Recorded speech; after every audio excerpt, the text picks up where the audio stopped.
so many there, especially in the tech world, the tech community, are stunned at the very abrupt and sudden stabbing death there on the streets of San Francisco of tech visionary Bob Lee. So much so the investigation continues. Let's get an update on where, if any, leads there are with Fox 2 reporter Brooks Giroux.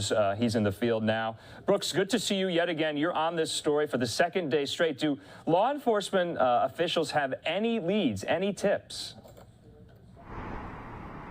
At this point, Andrew, they've been staying very tight-lipped. They haven't told us much of anything since yesterday, and even then, they only were releasing his name. Now today, shock, sadness, anger, those are many of the reactions people have had as they've come out here to try to place some flowers or remember Bob Lee. Sources tell me he was in town just for a couple of days. He was moved to Miami recently and was staying in a hotel up the street.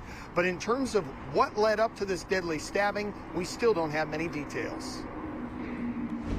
What happens under and near the Bay Bridge has been a bother. We wanted to see more lights, more patrolling. But the Rincon Hill neighborhood in San Francisco was rocked by the deadly stabbing of tech executive Bob Lee. Still no arrests and no named suspect, as those who knew Lee pay tribute. Those who know the area express frustration. I think for the past 10 years, I've seen things getting worse and worse and worse every year. Sam Habash has run a corner convenience store for more than 15 years and says he now closes early for safety reasons. It's really pitch dark. You walk down the street, you probably get mugged, you could probably get robbed. Many people here have a sense that everything from break-ins to homicides are on the rise. And now with Lee's death, the San Francisco Police Union agrees. You have to recognize that we do have a problem, we have an issue. This stabbing was, I believe, like the third or fourth stabbing within, I think, 72 hours. We found there were 4 stabbings in 4 days across the city and another deadly shooting with no arrests.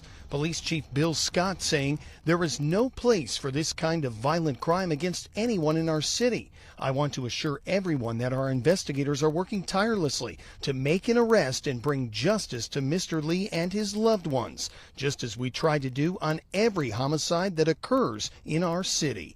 Supervisors just approved Mayor London Breed's request for $25 million to cover more police overtime, keeping cops on the streets and detectives investigating. But not knowing what played out on Main Street and whether it was targeted or random has left many fearful what happened to Lee could happen to anyone at any time. They come and do their crime and they just get on the bridge and they go. Yeah. We need more police protection on the streets. Now, we reached out to the mayor's office to get her comments on these concerns over crime, but so far we have not heard back. Andrew? Brooks, I'm just kind of curious, has there been any video that has surfaced or was anyone in the vicinity during this stabbing incident? I know it happened very early in the morning, but has anyone seen any visual evidence of it? So it was 2:30 in the morning here on Main Street, on the 400 block of Main Street. We have seen many, many cameras up and down this block that are on many of these buildings, 2 condos in particular. In fact, one right next to me here captured some video that I saw on another media outlet where he appears to be sort of staggering and asking for help, banging on the door, but it appears no one came to the door to help him. And at that point, he just collapses. This is the spot, and you can kind of see down here, you see those flowers down there? That is where they believe he collapsed, and paramedics and police found him there. When we showed up here yesterday, the ground was all wet.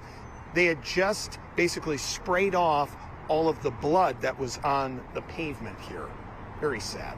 Yeah, and Brooks, just lastly, do we anticipate law enforcement officials possibly posting some type of reward for information, or is the investigation just going to run its course until there is a lead?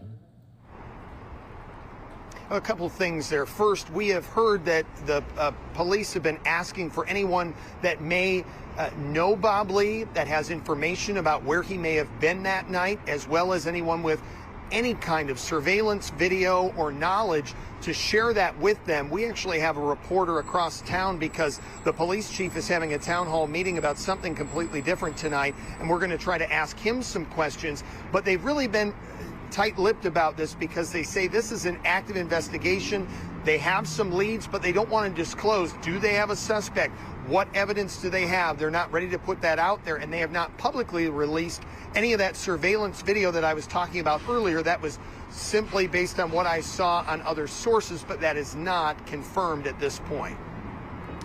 All right, Brooks Giroux there live for us in San Francisco. Yeah, Brooks, this is just still such a fresh incident and scene, and we'll keep updating our viewers as well alongside you. Thanks so much. Absolutely. Thank you.